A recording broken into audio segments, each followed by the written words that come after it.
দেখুন, আপনার সন্তান আছে। সন্তান ভীষণ রাগী, উগ্র, কথা শুনতে চায় না একদম।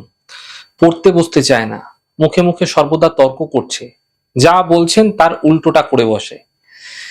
তার মধ্যে দেখবেন প্রচন্ড চঞ্চলতা রয়েছে। সবসময় অস্থির। একভাবে একেবারেই বসে থাকতে পারে না। পড়াশুনোতে প্রবল অনীহা রয়েছে। কথা বললেই রেগে যায়। মানে আপনি যা কিছুই বলুন না কেন সাথে সাথে খুব রেগে যাবে। বড়দের সম্মান করতে চায় না এবং মানসিক স্থিরতা নেই বললেই চলে। বাড়িতে গোটা সবুজ মুগ আপনারা নিয়ে রাখুন।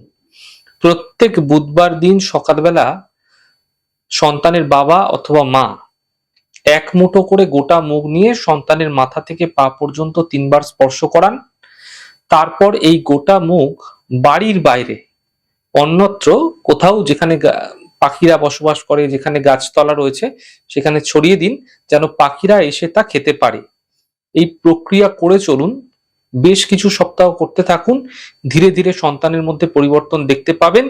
তবে বিশেষ করে বলে রাখি, এই প্রক্রিয়া পরপর ১৭টি বুধবার করতে পারলে বিশেষ ফায়দা মিলবে।